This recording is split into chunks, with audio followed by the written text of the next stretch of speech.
I'm an old guy, so I like old things. That's not to say that I don't like new things. I do like new things. There's a lot of new things that I like. But being an old dude who's not really all that old, really, in the grand scheme of things, I'm not an old man. Now, my back would disagree. My knees would disagree. But I'm a rather old personality, I guess. I don't know what I'm trying to say. I like old things. Or at least I like things that were new when I was young. Does that make sense? I think what I'm trying to say here is that I'm going to talk about a movie today, and it's from 1987. I guess that's what I'm trying to say. I mean, I'm feeling sort of confident about what that is that I'm trying to say. Let's just start the show. The following podcast is going to contain spoilers, along with me, just a regular guy, talking about all the things I love, such as comics, movies, television, music, and books. So yeah, proceed at your own risk.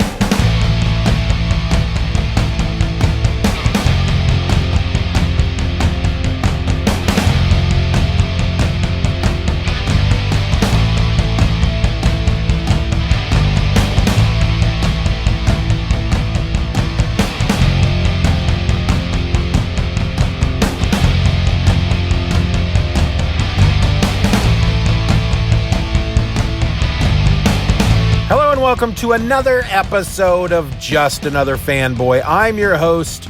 My name is Steven. Even Steven. Never. Don't know why I said that. Don't know why I said that. You know, it's like sometimes you're in a room with somebody and you're feeling uncomfortable and you just blurt out dumb things because you feel the need to throw something into the silence. Normally I don't. I love the silences. The silences in life are like some of my favorite things. But sometimes you kind of get that feeling that the person that you're in that room with, they are uncomfortable about the silence. And so then that makes you uncomfortable because they're uncomfortable. And so you throw something out there. Even Steven, that's, my name. It rhymes with the word even. Doesn't really rhyme with too much more except for maybe leaving. I'm even Steven and I'm leaving. That's about it. I'm sure there are others. Anyway, I watched a movie this weekend. Classic movie.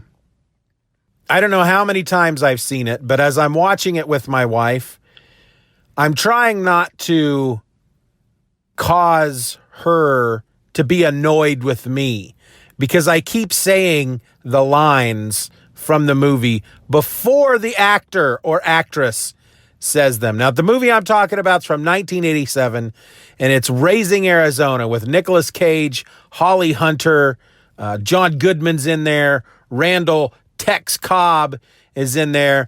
And this, like I said, 1987. And a couple of months ago, I tried to get one of my kids, I tried to get Simon to watch it with me. And Simon, trying to get Simon to watch anything that's not on YouTube is a hard thing to do. If he's not watching it on his phone and it's not 12 minutes or less, he's not all that interested. Every once in a while, I can pry him away from the YouTube with some Star Wars, stuff like that. But in general, if he has no idea what it is I'm talking about, and then he just has no interest. And so I made a deal with him. I said, look, watch the first 15 minutes of this movie. And if you don't want to watch anymore, we don't have to watch anymore. So we watched the first 15 minutes and he was hooked. Now, I don't think we ever actually finished it is the problem.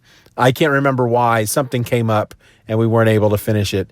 But Karen, my wife, and I were watching some TV in the bedroom this weekend. And she said, I can't remember how it came up, but she quoted one of Holly Hunter's lines, and she's just sitting there on the bed and we're having a conversation, and I think we're just talking about life, talking about the kids, talking about things, and she says jokingly, everything's changed. And that Holly Hunter says that in the movie Raising Arizona, and she just said, now I want to watch Raising Arizona. And I said, I'll go get it. And so we sat down and watched this movie. If you've not seen it, if you're somewhat youngish, if you're a youngin' and you haven't watched the movie, or if you've known about this movie all along but you've avoided it because it's got Nicolas Cage in it, you're doing yourself a disservice. Now, this is a Coen Brothers movie, and at one point in the middle of the movie, I turned to my wife and I said, isn't it a shame that this is like the greatest role Nick Cage has ever played? And he did it very early in his career. He's played some, if you like Nick Cage, I can get into some Nicolas Cage once in a while. I'm not like oh my gosh, I have to see everything like Nicolas Cage is in, which is good because he's in a lot of crap. He is practically, I'm surprised we're not playing 6 Degrees with Nicolas Cage at this point. But I have seen a number of movies that Nicolas Cage has been in, and I have enjoyed a number of movies in which he has been in, and I have enjoyed him in those movies. But Raising Arizona is the greatest performance of his entire lifetime. It just is. It's a fact. I will wrestle anybody to the ground who tries to disagree with me, except I probably won't, because I'm sure somebody could make a great case for another movie. But so if you haven't seen it, I urge you to go see it. Let me tell you a little bit about it. So Nicolas Cage plays a character named H.I. McDonough, and that's the first line in the movie is, "My name is H.I. McDonough. Call me High." He's a petty criminal. He robs convenience stores. He robs them with a gun that is unloaded, which allows him to get out of jail. He goes to prison and he gets back out on parole. He goes back to prison, and it's not considered armed robbery if the gun ain't loaded. And so when he is arrested, one of the times he's arrested, he meets Edwina.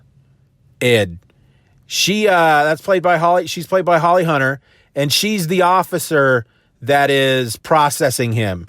One of her first lines is "Turn to the right," and she's taking his mug shots, and he just falls in love with her right away. So the second time he's arrested, this all happens within the first 10 minutes of the movie.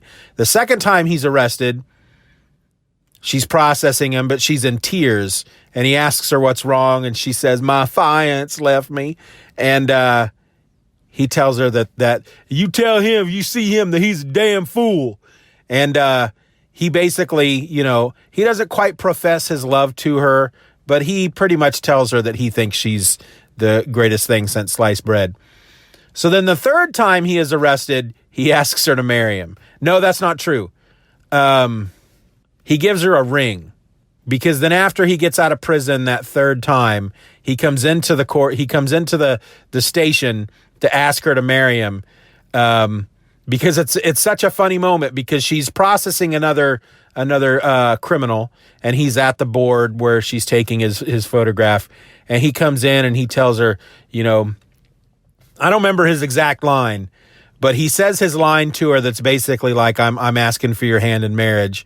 And then he turns to look at the guy who's in handcuffs that's having his photo taken, and he says, "Howdy, Kurt." And it's just, Nicolas Cage is so good in this movie. There's no way that I'm going to be able to project how funny he is. And a lot of it's due to the writing. The Coen brothers they've written just such a great movie. So Holly Hunter and Hi and Ed, they get married and they try having kids. They move into a trailer, or as he refers to it, a mobile home or a starter home in suburban Tempe. And they start trying to have kids, but they find out that she's barren. And or as he puts it, her insides are a rocky place where his seed can find no purchase. And they're both very depressed. They were having such a happy marriage, and now they can't have kids, and they've just let everything go. And Ed has even quit her job. She's no longer working for the police department, and Hi finds himself driving past convenience stores that are not on the way home. But then something happens. They see a news story on TV about the Arizona Quints. And this is 5 kids that were born to Florence and Nathan Arizona. Nathan, Arizona is a famous guy in their local area because he owns a furniture store called Unpainted Arizona, where you can buy unpainted furniture. And so they decide they got 5 kids. They got more than they can handle. They're going to go get one of them, take the kid and raise it as their own. And then, like I said, that's like the first 10 minutes of the movie. And then it just goes from there. John Goodman, and I can't remember who plays his brother. They were in prison with High, and they break out at one point and rob a bank. And it is a funny, classic movie. I think it still holds up to this day. It's got a bunch of great lines in it that I would love to recite to you, but I would not do them justice. An example would be, there's this great sequence where High goes into a convenience store to rob it. He's with Ed and the new baby, Nathan Jr. They pull into a convenience store, and High announces that Nathan needs some Huggies. So he goes into the convenience store. He pulls a thing of pantyhose off the rack. He grabs a thing of Huggies. He approaches the counter with the pantyhose over his face, the Huggies under one arm, and a pistol in the other hand. And he tells the guy behind the counter, "I'll be taking these Huggies and any cash you got there behind the counter." And so as he is robbing this convenience store, Ed out in the car, she's reading a story to little Nathan Jr. She looks up, she sees what's happening. She's very upset about it. She yells at him a couple times through the window, gets out of the car, comes around to the driver's side, gets back in, and drives away. So there's this whole sequence then when High is running from the police, because as he leaves the convenience store, the police are pulling up. The kid behind the counter comes at him with a gun, and there's just this wonderful chase sequence where at one point he's running through the streets of this Arizona, suburban Tempe, I guess it would be Tempe, Arizona, and this old man in a truck, he flags this old man in a truck down to give him a ride, and he's still got the pantyhose on his head, and the old man looks at him and goes, "Son, you got a panty on your head." And again, I'm not doing it justice. I really shouldn't be trying to recite to you these wonderful lines and try to tell you how great these sequences are. You really have to see the movie.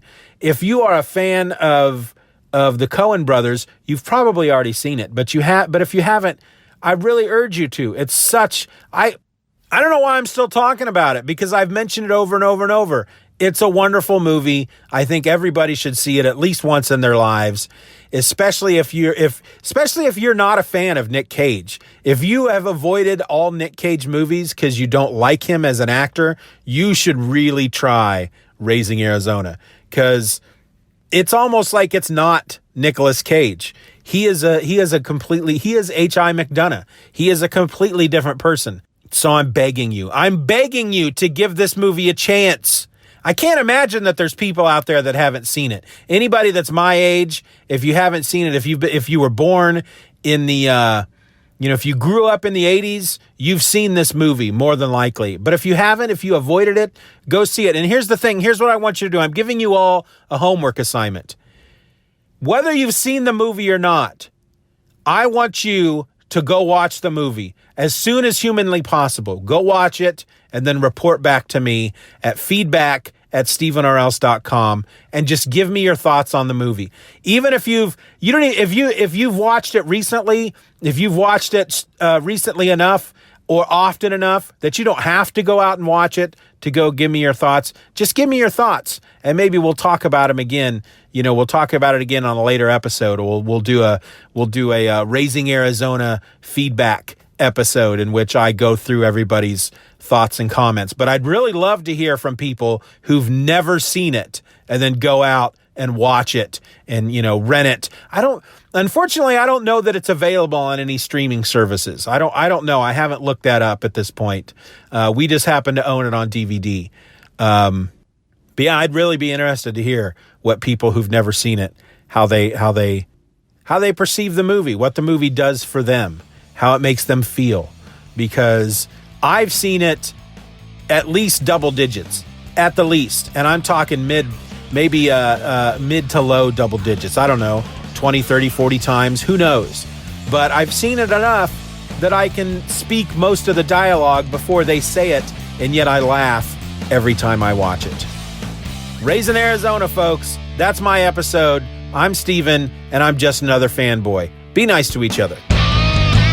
Just Another Fanboy is a presentation of the Steven or Else podcast. Questions and comments can be directed to feedback@stevenorelse.com. You can support the show for as little as $1 a month at patreon.com/StevenRor and get instant access to the My Other podcast, a weekly show about whatever crawls its way into my tiny little mind just moments before I tap record. You can find me on the World Wide Web at stevenorelse.com or find me on Twitter and Instagram by searching for @StevenOrElse. I also encourage you to subscribe to the show, leave us a 5-star review, and share this episode with a friend. Just Another Fanboy is a proud member of the Comics Podcast Network. You can find that over at comicspodcasts.com. All links will be in the show notes.